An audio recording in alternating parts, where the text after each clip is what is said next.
ترکیب اور اضافت، ترکیب اور اضافت کا فرق بتائیں گے یہاں کہ ترکیب کسے کہتے ہیں اور اضافت کسے کہتے ہیں۔ سب سے پہلے ہم ترکیب کے بارے میں جانیں۔ ترکیب، جب ہم دو معنی لفظ کو زیر یا حمزہ سے جوڑ کر ایک نیا بامعنی لفظ بناتے ہیں تو وہ ترکیب کہلاتی ہے۔ جب دو بامعنی لفظ کو ہم آپس میں جوڑیں کس کے ذریعہ؟ زیر کے ذریعہ یا پھر حمزہ کے ذریعہ جوڑ کر ایک نیا بامعنی لفظ بناتے ہیں، معنی والا لفظ بناتے ہیں، تو ایسے الفاظ کو ہم ترکیب کہتے ہیں۔ جیسے یہاں دیکھیں، ابن کے معنی کیا ہوتا ہے؟ ابن یہ فارسی لفظ ہے۔ ابن کے معنی ہوتا ہے بیٹا، ابن کے معنی بیٹا، اور مریم کے معنی ہے بی بی مریم۔ تو حضرت عیسیٰ کی والدہ بی بی مریم حضرت عیسیٰ کی والدہ کا نام ہے۔ تو ابن معنی بیٹا۔ یہاں دیکھیں اسی طرح سے اس کو ترکیب بنایا جائے گا، ابن مریم۔ غالب نے اپنے شعر میں استعمال کیا ہے اس الفاظ کو، اسی طرح غالب نے ترکیب بنائی ہے ان دو الفاظ سے، ابن مریم یعنی مریم کا بیٹا۔ تو یہاں ابن مریم کو دیکھیں، ابن کے نیچے زیر دیا گیا ہے،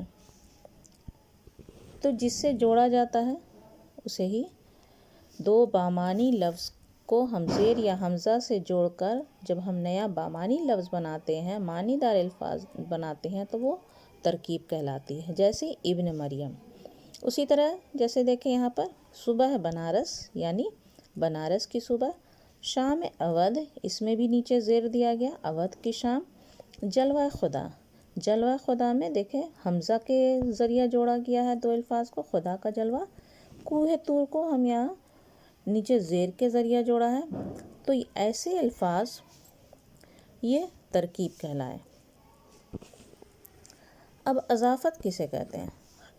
اضافت، جب ہم ترکیب بناتے ہیں تو ترکیب بناتے وقت جب ہم دو بامعنی الفاظ، جو بامعنی الفاظ ہیں، معنی والے الفاظ کو ہم جوڑتے ہیں، جیسے صبح، یہاں دیکھیں صبح بنارس، دو معنی دار الفاظ ہیں، شام اودھ، دو الفاظ کو جوڑا، جلوہ خدا، دو معنی دار الفاظ کو جوڑا۔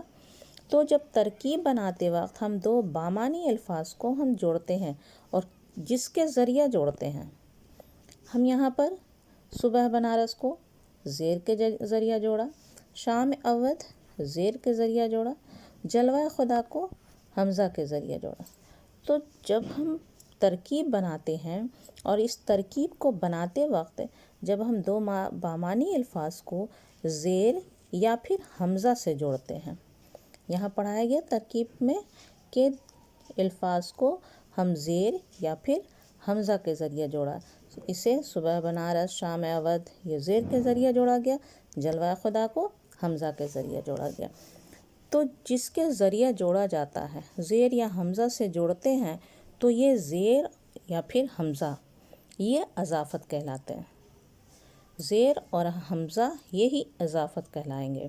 ابن مریم کا زیر، ابن مریم کا زیر ہوا، اور جلوہ خدا کا یہاں حمزہ یہ اضافت کہلائے گا۔ تو یہ زیر اور حمزہ، زیر کسی جس لفظ کے نیچے زیر دیا، دو بامعنی الفاظ بنانے کے لیے دو بامعنی لفظ کو جوڑنا، تو ہم یہاں پر زیر کے ذریعہ جوڑا یا پھر حمزہ کے ذریعہ جوڑا، تو اسے یہ اضافت کہلائے گا۔ اور جب ہم یہ اضافت لگا کے بناتے ہیں اسے ہم ترکیب کہتے ہیں۔ تو یہ تھے ترکیب اور اضافت کا فرق۔